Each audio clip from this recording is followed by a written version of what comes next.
Episode 137. We're back, Rob. 137. We're back. I think the name of the podcast should just be We're Back. We're back. Since I guess I say that every single episode. We're back. We're back. Episode 130. So what are we going to call this one? We're going to call it, I was going to call it Robots Fighting Robots. Robots fighting robots. But there's also like, there's a side note here to like, is technology ruining our lives? Yeah. Right? So yeah, I mean, you know, we don't know what to call it, but we're going to start talking about the topic that we can't stop talking about. That's right. Because it's permeating every single Aspect orifice of our lives. Yeah. Yes. And that's I was going to say aspect. You went with orifice. I went deep. That's fine. I went deep on that one. Prodding. Take the innuendo as you will. AI, man, we can't get away from it. AI. Yeah, and why don't you start going? Well, here's what I'm gonna. My setup is this. At the risk of of sounding like two old curmudgeons and damn technology, ruining our lives. We're those guys in the Muppets, but maybe Waldorf. we are kind of becoming those guys in a way. But AI, we've talked about it before, and we're going to talk about it again. Yeah. But here's a real world example. Can't stop, won't stop. Of good, bad, or indifferent, and I'm going to say bad in this case. Yeah. When is it good? When is it good? Yeah. There's instances where it's good. Okay. I need a landscape. Okay. I need to generate a landscape for an image. That's true. I That's need true. to. Okay. You know, I need help with you know. Yeah, I say of all the AIs, what Rob's referencing is we need to do some alternative crops on some flattened imagery and potentially extending background images. Photoshop AI has actually gotten pretty damn good at that. Like, just fill this area with clouds and trees and mountains and whatever, you know, things like that. So yeah, from an image-based perspective, sometimes AI is actually. And it is. I will say it's a wonderful resource. Hey, I have a question about this. It's a better Google. Yeah. Like, it just is a better Google. Okay. In my opinion. Yeah. But here was the email I received this morning. Okay. I'm going to read this. All right. I love it. Dear Mr. Broadfoot, I hope this message finds you in good spirits. Ooh, off to a good start. Yesterday, we were engaged in drafting a creative writing essay as part of our assignment, which serves as a substitute for presenting their personal projects to the class. Okay. Regrettably, the essay submitted was partially generated by AI. Uh-oh. I have confirmed this through my observations, the document's version history, and AI detection tools. Okay. As this is the first occurrence of such an issue, your daughter is permitted to resubmit the essay for partial credit, so on and so forth. So, teacher writes me an email saying, your daughter got busted using AI. Yeah, and we used AI to find the AI. Yeah, and we have and everybody was put on notice school-wide and parents-wide that, hey, we're using, these are the rules surrounding ChatGPT and other AI tools, and we are going to use software to help combat the rise of the use of AI. Yeah, absolutely. So I naturally was like, this does not sound good. Yeah. Concurrently, my daughter got the email as well and immediately starts texting me, oh my gosh, I am so upset and mad right now. Yeah. I swear, I think the quote was, I swear on everything I love, I did not use AI for this. Yes, all that is only like, oh my gosh. vehement denial. Vehement denial. This is not true. So this is the pickle I find myself in. So, and the teacher submitted a PDF report of the essay in question. Okay, got it. With the report from the Zero GPT, which is the AI tool they use to detect AI. Okay, Zero GPT. Yeah, hence robots. Yeah, hence robots fighting robots. Robots fighting robots. Yeah. So, in looking at the essay, and I hope this story doesn't bore people, but it's top of mind for me right now. We'll bring it around. So I look at the essay. The essay is not long. It's I don't know. It's probably half a page long typed. Okay. There are 3 sentences that are identified on this piece of paper that I'm looking at that says, this is verbatim. This is from the Zero GPT. This is the official verbatim. report. The official report is highlighted text is suspected to be most likely generated by AI. Suspected to be most likely. Suspected to be most likely generated by 3 sentences out of an essay 3 sentences have been highlighted and it's important to note that I fancy myself a writer. Yeah. Okay. So I read said essay. Sure. This makes sense. And the highlighted text, the text in question, the 3 sentences, in my opinion, Okay. some might say professional opinion. Sure. I don't know. I'll call you a professional. Thank you.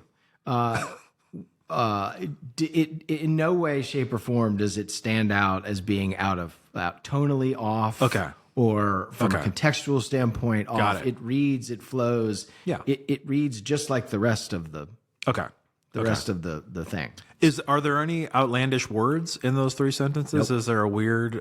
There's nothing that stands out as to why these would be flagged. Nope. There are no words that I can say are, out of her vocabulary or there's really nothing. It sounds like the rest of the essay. It sounds like it the doesn't rest of feel the like essay. a weird oddball shoved in.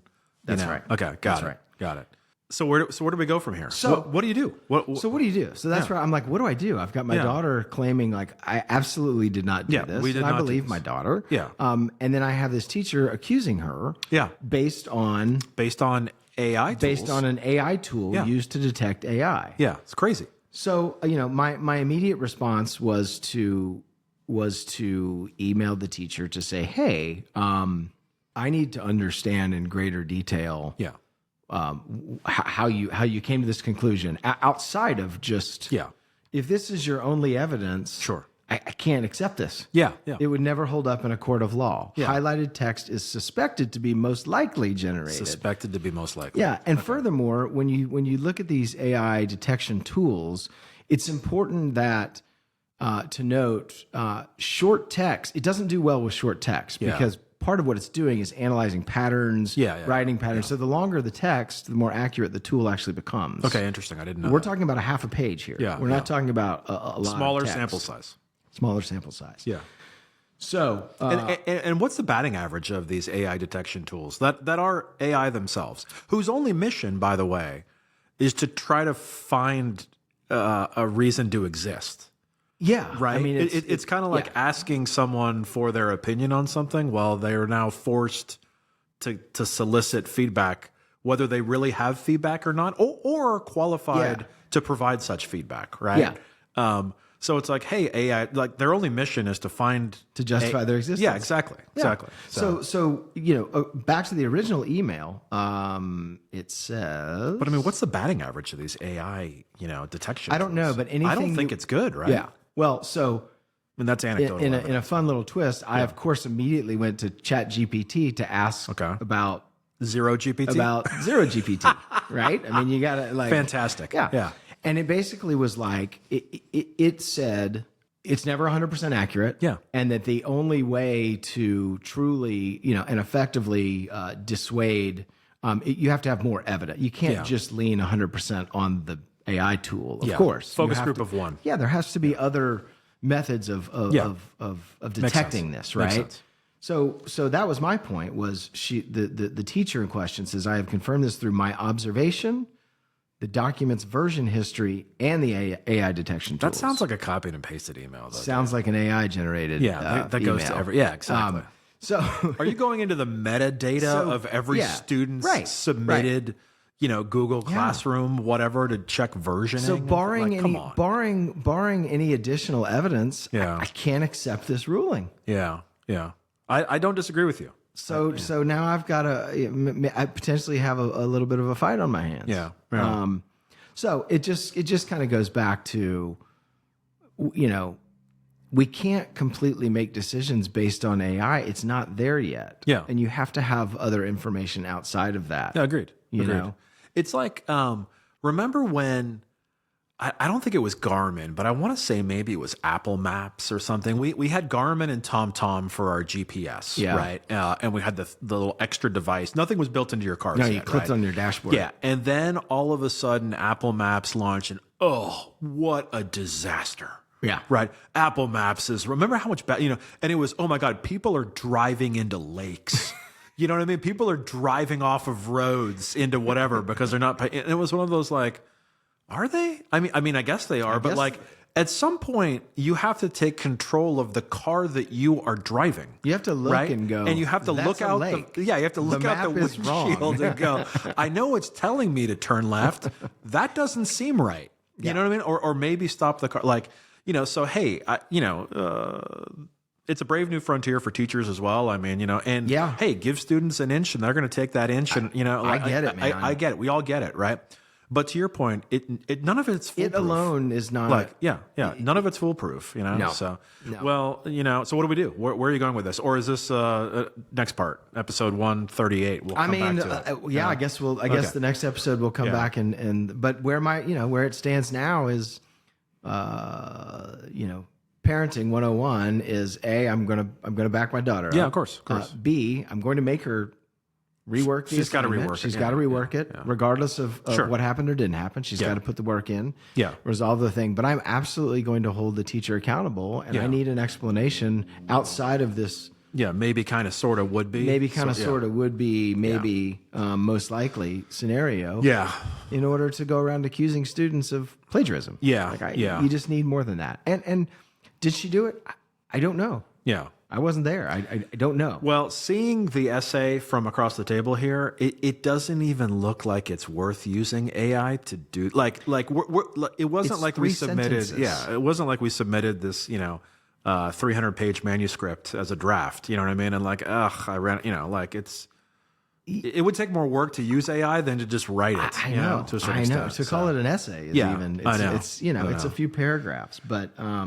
Well, utilizing AI as more work, I guess I can pivot really quick. Speaking of AI to to real world in terms of advertising and clients and whatnot, right? Is, we now have a few clients where they have a level of expectation that AI is just going to solve all the magical problems of the world from image creation perspective, right? Yeah. So hey, Photoshop, extend this cloud, add a little background here and there. It is definitely helpful. I mean, could we do that without AI? Sure. But now it's gotten to the point where it's client requests sometimes come in asking for just AI this, hey, I want 3 people in a bar cheering, celebrating, glasses held high, doing this, that, and whatever, and all these things like that. These different ethnicities, I need all of the stuff, right? And it's we know that image creation doesn't do humans or animals well. It just doesn't happen. No. You know what I mean? That type of thing, right?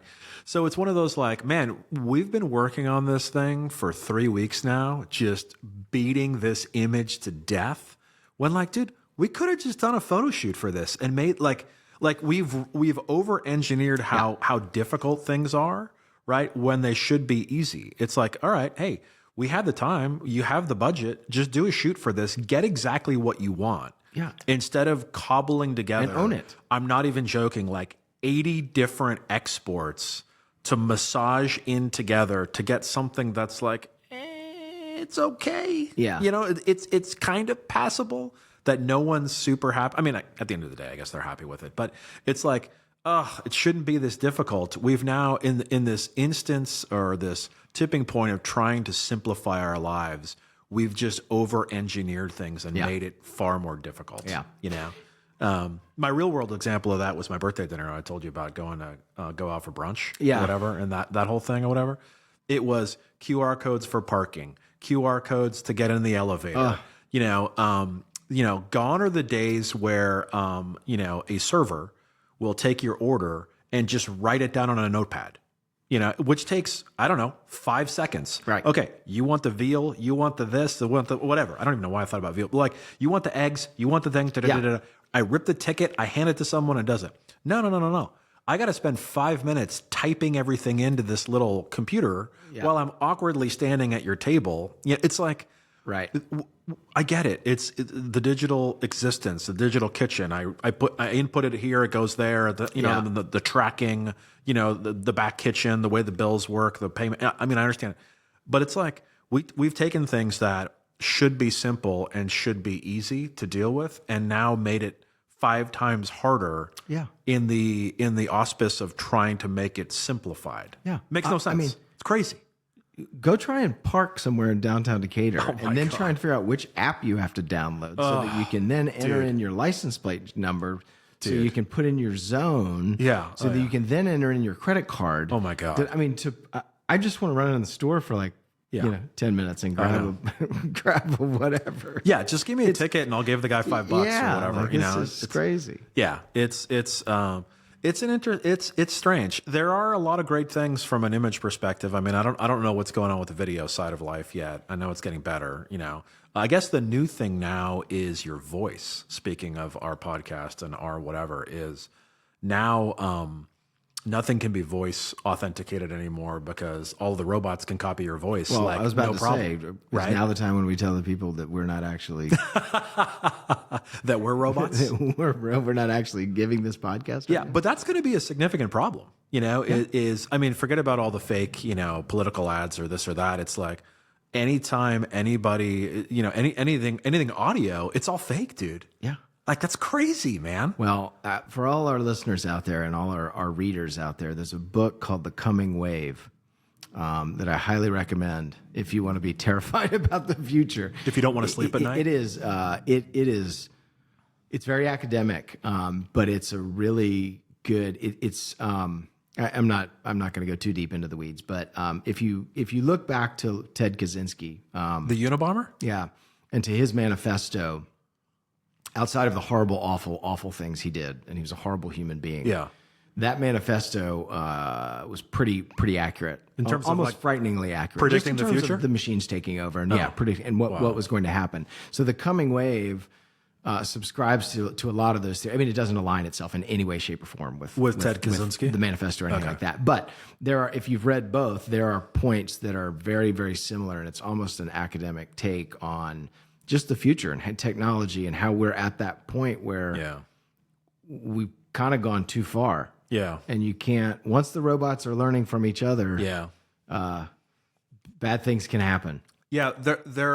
I mean, is learning the right word? Because it's not a fact-based intelligence. It doesn't matter. You can learn things that aren't fact, but like, yeah. I mean, yes, they are interacting with each other, and it is machine. You can use the word learning. manipulating. Yeah. You could use, you know, I mean, there's a lot of words you can use, but it's it's crazy. Yeah, it's scary stuff, man. Yeah. So that's your uplifting podcast for the day. In the meantime, we'll use the robots to make some beautiful advertising and graphic design. There you go. You know? But yeah, the power of persuasion, right? The fun sort of tagline, unofficial tagline of advertising in general. It's like, well, now robots can synthesize and fake everything in terms of the power of persuasion, right? Any celebrity can endorse anything, or anybody can contradict anything, you know? Yep. It's really, really weird to think about. It's very strange. Yeah. And now we're using, you know, AI authenticators to double check for AI, but their batting average is it's not high enough. Is not good, right? So nope, that's crazy. So anyway, on next week's episode, we'll follow up, and I'll let you know how the case unfolds. I'm curious. I'm very curious. You know. Yeah, unfortunately, I think she probably, just in the time being, probably has to resubmit a little bit. You know what I mean? Like, just to show the effort. Just to show the effort. That's right. But not admit that there was deceitfulness in there. You know, so craziness. All right, where can the robots find us, Mr. Rob? Well, they already know where they can find us. Yeah. But for those of you who aren't robots, for those of you who aren't robots, you can find us online. We're not easy. Or hard to find, rather. Mocktheagency.com, and of course, I'm on hard to any of find. the socials. I'm hard to handle. I'm hiding in a bunker. I'm hard to handle. That's what I'm doing. Too hot to handle. All right. Thanks, everybody. See you next time.